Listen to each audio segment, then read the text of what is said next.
Krishna is an Advaitin. All throughout you can see that is how he started off like that. And he keeps on saying, I am only everything, everything is in me. Yet I am not in anything and nothing is in me. This is how he starts this chapter. And that's why he tells Arjuna, he wants to draw Arjuna's attention. What does he say? I am going to tell you a very, very big secret. When you know a secret, you want to share with whom? You want to share with your closest confidant. You want to share with your closest friend. And what is the secret? He says it is also a secret which is an open secret. Everybody knows it. In the sense, this is something that is experiential. It's not something that you cannot understand. It is dharmyam. It is what will put you on the righteous path. It is susukham. It is very easy. Though it's a very supreme secret, king of all knowledge, royal knowledge, they say. This uppermost, supreme-most knowledge. Yet it is very easy to understand, he tells to Arjuna. And you can experience this knowledge. It is not something which is beyond your comprehension. And finally he says, Kartum avyayam. Once you learn this, you will never forget it. This knowledge will always remain with you. And he hasn't shared with anybody. Krishna must be 89 years old by then. That's what the Shastras say. But he has not breathed out this secret to anybody so far. For the first time, he calls the closest, the dearest, the sweetest friend that he has in Arjuna.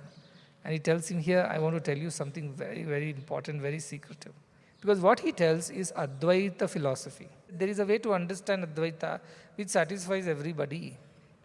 And that Advaita philosophy is what Sri Krishna is telling here when he says that I am the one permeating everything. I am in everything. Everything is in me. Yet I am not anything and nothing is me.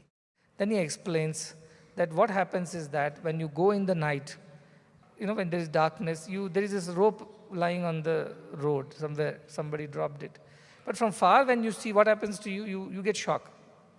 You feel that this is a snake. That happens many times. Immediately you pause and check whether it's snake or not. For that moment, now go back to that moment. You tell your friend, wait, there is a snake. But the friend says, is it really snake? Because it is not moving, it is steady, it is that way only. So they start analyzing. And then what happens? You go and throw some light on that. Your friend gets a torch and puts the light on that rope and realize, no, it is not a snake, it is only a rope. This happens to us. If it has not happened also, it may happen to you at some point in time. Or you another object, not rope, then something else, you will misunderstand as something else because of darkness. Now when you put light on that, it is the same rope, which is now totally known to you and you are no more afraid. Now can I say, when you thought there is a snake, the snake was in the rope. Can I say that? First instance was what? There was a snake over there. So I can say, without the rope, could you have seen that imaginary snake? Not possible. If there was no rope, you wouldn't have seen the snake at all. You saw the snake because the rope was lying there on the road. So you can say your imagination of snake was dependent on the existence of the rope on the ground. This is very clear? If there was no rope in the first place, where is the question of you seeing the snake? So the first thing Krishna says is that I am in all and everything is in me. How? Imagine Krishna to be the rope for now and everything else to be the snake. Now everything else is visible to us only because Krishna is there. The snake is visible to us only because rope is there. Is that clear? If I remove the rope, there is no snake also. You will simply walk your way without any fear. So you see this Jagat, the entire world, because of the power that Sri Krishna is or the consciousness is. So rope is equal to consciousness or God. Snake is equal to everything else in the world. All this world you experience because of God. But when you gain wisdom, you realize actually this world does not exist, only God exists. World is an illusion. It happened to appear to be existing just like the snake happened to appear to be existing. But if you think thoroughly and deeply, you will realize that there was no snake in the first place. Likewise, this Jagat is just an illusion, it does not exist. Now this is Advaita. It's very powerful but very difficult to accept. Because I can feel my hands, legs, everything. I am real. I can feel the table, chair and food and sleep. I am real. Any experience that we go through in life feels real. Your sadness is real.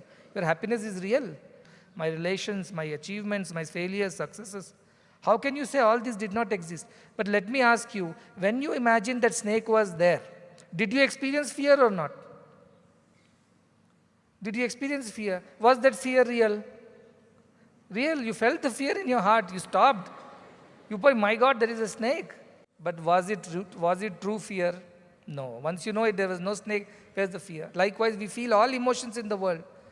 Sorrow, happiness, pleasures, pains, love, hatred, everything. Just like we felt the fear when we imagined there was a snake. The rope is absolutely peaceful. But if you imagine the rope is a snake, then how many attributes you can give to the snake? It's a poisonous snake, it's a rat snake, or it is a one particular species. Its color, you can imagine a color of that snake. You can imagine the intensity of its poisonousness. You can imagine the species that it comes from. And so many things you can imagine around that imaginary snake. Like that, this world, we are going on discussing this world on and on and on. Your problem, my problem, his sorrow, our happiness. But actually this world does not exist to us. Shankaracharya says it's an imagination. So Krishna says in the entire snake that you imagine, it is only the rope that exists.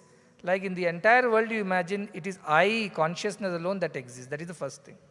Second, he says, world is in me. The snake is also in the rope, imaginary snake. But when you put on the torch, you realize there is no world. So he says, I am not in the world, and the world is not in me.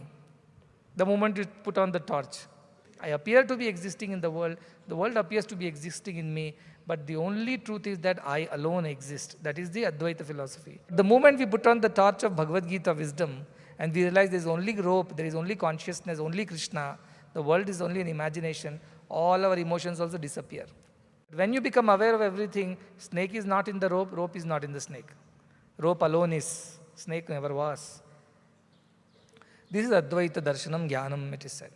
When you really, really know the truth of everything, there is only one left, there is no two. Why is that when we are all one, we end up behaving differently because of the ignorance? The one who knows it's only a rope behaves differently from the one who thinks it's a snake. It's because difficult to understand this knowledge, but a refined mind, a pure mind is able to understand it. That's why I tell, do selfless service so your mind becomes pure and refined. Do bhakti, upasana, meditation so your mind becomes steady. Then this wisdom becomes easier for you to understand.